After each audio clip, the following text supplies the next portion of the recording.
Comme nous l'avons vu plus haut, les ordures ménagères sont un ensemble de différentes matières difficiles à traiter. Les trois principales méthodes utilisées à ce jour sont l'incinération, les décharges contrôlées et le compostage.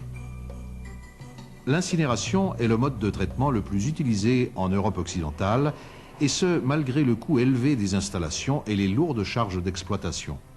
L'énergie utilisée pour le fonctionnement d'une usine d'incinération est énorme.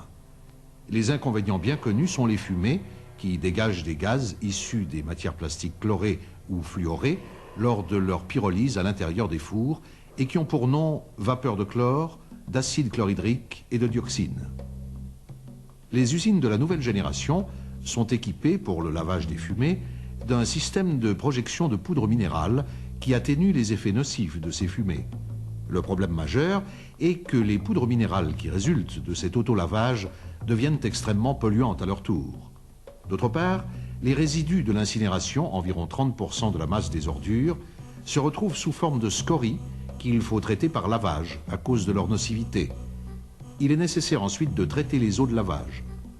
On peut donc imaginer les quantités de poudre minérale, de filtrage, de scories et leurs boues à évacuer dans des décharges contrôlées et spécialisées dont les taxes de déversement sont très élevées.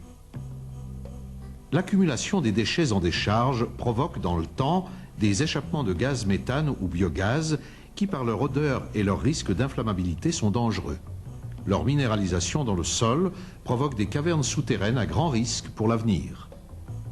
D'autre part, l'instabilité microbienne de ces décharges est un danger certain, car son évolution dans le temps est inconnue. Il faut rappeler aussi qu'une décharge bien gérée revient très cher à cause de la protection des fonds. Dans 90% des cas, les fonds ne sont pas traités correctement et peuvent entraîner une pollution des nappes phréatiques. Comme vous avez pu le constater sur notre graphique, le compostage est très peu pratiqué.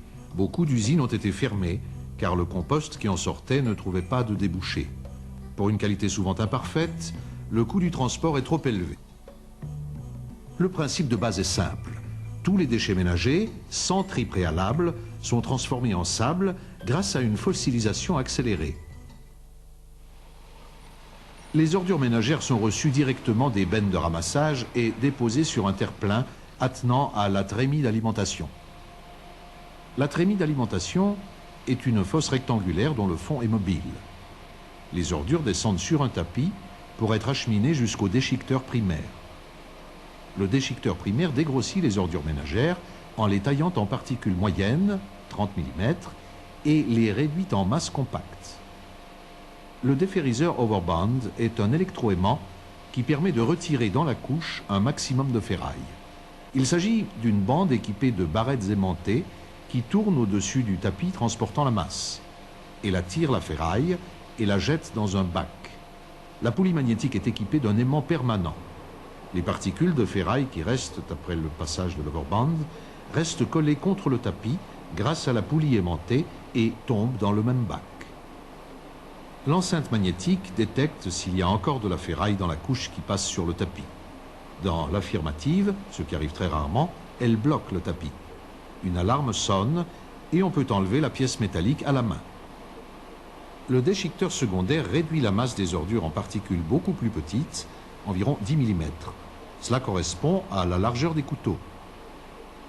Le déchiqueteur tertiaire coupe la masse à 6 mm et forme des particules de cette dimension. C'est sur le tapis d'alimentation des mélangeurs que viennent s'ajouter les produits annexes adjuvants. Il y a des charges, des réactifs et des liants. Ces produits permettent d'amener l'ensemble en une masse compacte très aérée et ont pour but de ralentir les réactions à l'intérieur du réacteur de fossilisation. Les réserves de produits se situent dans des silos qui dominent le tapis. Les deux mélangeurs à ruban permettent de mélanger intimement la masse d'ordures avec les minéraux qui ont été ajoutés sur le tapis. Quand un mélangeur se remplit, l'autre se vide sur le tapis d'alimentation de la presse et vice-versa.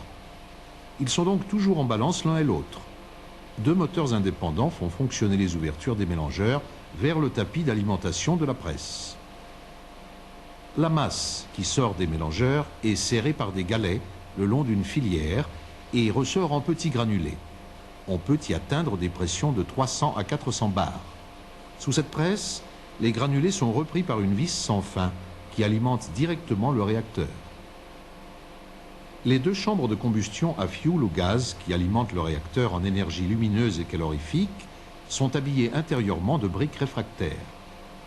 Juste avant d'entrer dans le réacteur, les granulés reçoivent deux charges de réactifs minéraux, chaux vive et carbonate de calcium, qui ont pour but d'élever la température pour permettre la réaction nécessaire à la fossilisation accélérée. L'entrée de la masse à l'intérieur du réacteur s'effectue à l'aide d'une écluse à vis étanche. 3 thermostats sondes permettent de contrôler en permanence la température intérieure du réacteur. De forme cylindrique, le réacteur est équipé à l'intérieur d'une vis hélicoïdale qui fait avancer le produit à l'aide d'un moteur réducteur. C'est une transposition de lumière et de chaleur qui vient jusqu'au premier tiers du réacteur et qui forme une couronne lumineuse qu'on appelle une aura, qui provoque la minéralisation, c'est-à-dire la transmutation d'un végétal en minéral. La minéralisation s'opère environ 8 minutes après l'entrée des granulés dans le réacteur, là où se trouvent les tubes de visée. Ensuite, les granulés finissent de sécher dans le réacteur en dépression. C'est une écluse à vis qui permet de garder en permanence la dépression à l'intérieur du réacteur. La vapeur du réacteur est recueillie dans le cyclone qui la transporte jusqu'au condensateur pour la transformer en eau. Les granulés fossilisés qui sortent du réacteur sont recueillis sur un tapis couvert. Cela permet de récupérer les vapeurs sur toute la longueur du tapis jusqu'à ce que les granulés tombent dans le refroidisseur. C'est par une aspiration de l'air chaud que le refroidissement des granulés s'opère à l'intérieur du refroidisseur. La température diminue progressivement et les granulés arrivent pratiquement froids à la sortie. Les granulés sont soit éclatés en passant entre 2 cylindres et on obtient des miettes, soit déviés par un bipasse et tamisés. Les fines poussières sont aspirées et recyclées au départ de la chaîne. L'opération se termine par la mise en sac.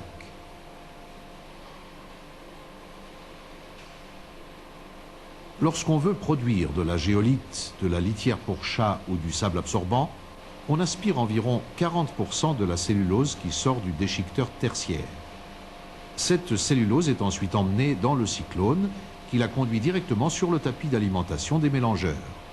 À ce moment-là, tout ce qui est en supplément de ces 40% de cellulose est recraché directement à la sortie par un tapis. Seule la cellulose est granulée et fait le même circuit. Presse à granulés, réacteur, refroidisseur. Toutes les ordures sont recyclées. L'usine n'engendre aucune pollution. Le bâtiment peut être intégré esthétiquement. L'énergie utilisée est nettement inférieure à celle nécessaire aux incinérateurs. C'est la raison pour laquelle l'usine n'a pas de cheminée. Quant à la vapeur qui se dégage du réacteur, elle est transformée en eau, filtrée et recyclée. Elle peut être utilisée pour le chauffage à distance. Sur le plan technique, le procédé est simple. Les ordures sont minéralisées en traversant un four horizontal appelé réacteur. Cette transformation se réalise grâce à un double rayonnement de chaleur, environ 280 degrés, et de lumière, produit grâce à une dépression permanente à l'intérieur du réacteur. Le coût est nettement inférieur, environ 70%, au coût d'un incinérateur. Et comme elle n'est pas polluante, elle peut être construite en ville, c'est-à-dire là où les déchets sont produits, évitant de ce fait les transports longs et coûteux. Les produits qui en sortent sont commercialisables. Pour une capacité horaire de traitement de 10 tonnes, 200 tonnes par jour, l'unité exige une superficie d'environ 3500 mètres carrés. Une telle usine couvre en France les besoins d'une population d'environ 250 000 personnes. Le personnel d'exploitation nécessaire au fonctionnement d'une telle usine est de 5 employés par équipe, auxquels viennent s'ajouter un chef d'exploitation et un mécanicien.